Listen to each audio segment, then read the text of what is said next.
Hello there. Oh dear, we've got a case of the yellows again. Hmm.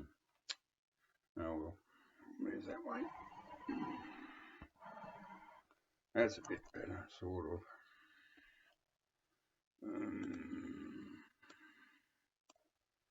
Okay, look, I'm not one to show Beatle records. I gave all my Beatle records to my nephew a couple of years ago, and I was never, well, like I had a mint copy of Imagine, or Mint Minus. I think I played it once or twice. Anyway, who cares? You know, all this talk about Let It Be. Oh, God, it's the most god awful album. Terrible, ghastly rubbish. Only, look, I just hate to do it, but I got to do it. Like, like, this is my first press Australian mono pepper. Yes, it's been played more than once, but you wouldn't know it. This is, the sound on this is just mind boggling. I mean, John Lennon said, if you haven't heard Sergeant Pepper in mono, you haven't heard it at all. And he's right. And the earlier the press, the better. This is, I think, a first. I checked it. I did. I did. I had my original copy, which I sold foolishly back in the late '60s to buy a stereo because I had a job, and I thought, oh goody, I'll get the stereo. And straight away, I thought, oh my god, this is not as good. Anyway, I'm not going to waffle on too much about the Beatles. They're overrated. You know, in the future, no one remembers Al Jolson, but he was as big as the Beatles in the 1920s. You know, they'll be forgotten in 100 years or less. But for those old timers that are still around, and some of you youngsters in your 50s, oh, look at that. Oh, how awful. It's got a bit of a gouge. It means it's been played and looked at and loved, you know.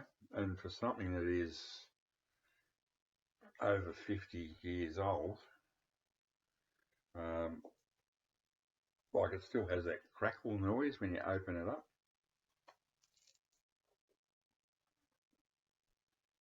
But I just had to say, look, if you can ever find a early press, a first press mono pepper, preferably UK or Australian press, because I do believe the Australian presses came off the same stampers that the UK got. They were sent out here. If you haven't heard this until you've heard a first press or a very very early press. Honestly, in mono, it's you can't describe it. If you haven't heard it, you don't know what you're missing. It's okay. Like most Beatle albums, there's always fluffy filler tracks and things. There's way too many Paul McCartney songs on this for my taste. There's not even any real classic songs on this album, not really. A Day in the Life's not even a song, it's a couple of songs stitched together. It's not about that, it's about sonics. It's about inventiveness, innovation. I'm 70. If you heard this when I first heard it at the age of 16, you cannot imagine how impressive this album was.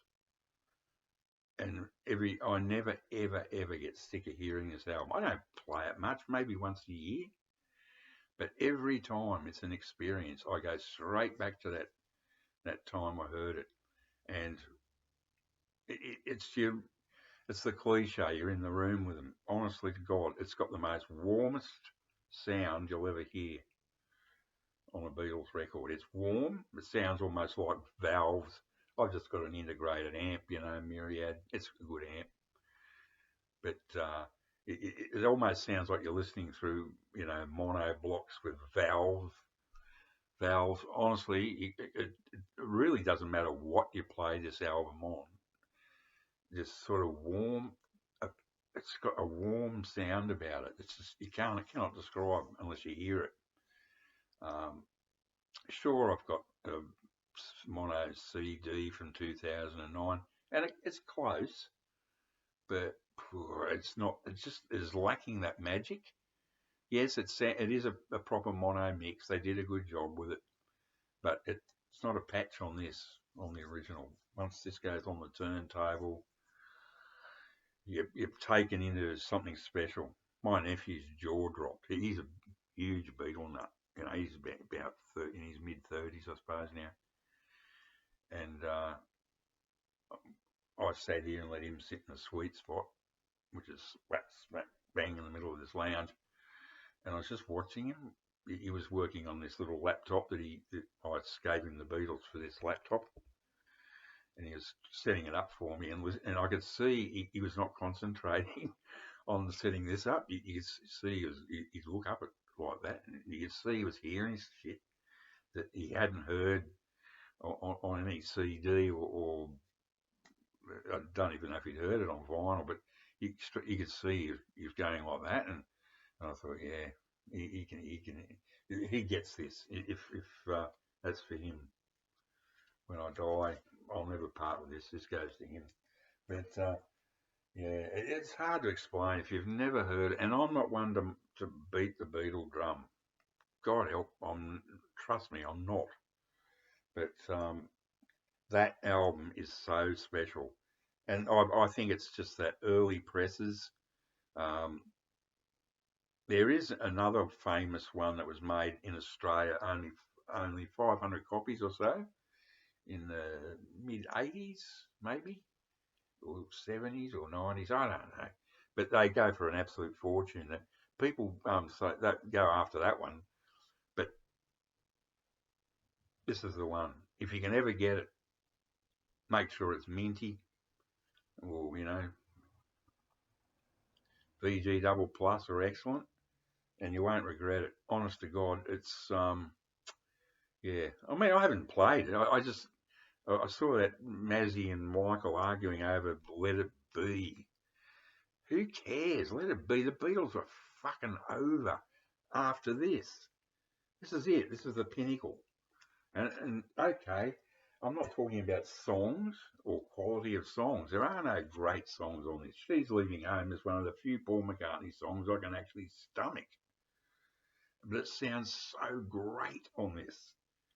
It's slower than the horrible stereo mix. You can actually hear Ringo's foot drums, hitting with his foot. You can feel it in the room. It's amazing. It's absolutely fucking amazing. This mix, this original mix, it is amazing. It is an experience. So I just had to say it. Fuck Let It Be. Fuck the White Album. Even Magical Mystery Tours. That's like, I love a lot of the Magical Mystery Tour tracks, but they got this horrible thin trebly sound, like on Penny Lane and Strawberry Fields. They went for this real thin trebly sound. This is nothing. This is full of, oh mate, if this was a meal, this is a hearty soup. It's about all I can say. Like good old grandma's chicken noodle soup when you're feeling sick. This is the cure. No, I'm not the cure. Oh, silly me. I'll just have to beat the drum on this. If you ever get a chance to get an early press mono, UK and Aussie, Australian, because they're the same stampers, jump on it. Even if it costs $300 or more, I would jump on it, because you'll never ever hear it any better than the original. I swear. It doesn't matter what they do, what tricks or magic or whatever they do, they can never ever recapture this ever. It's just not possible.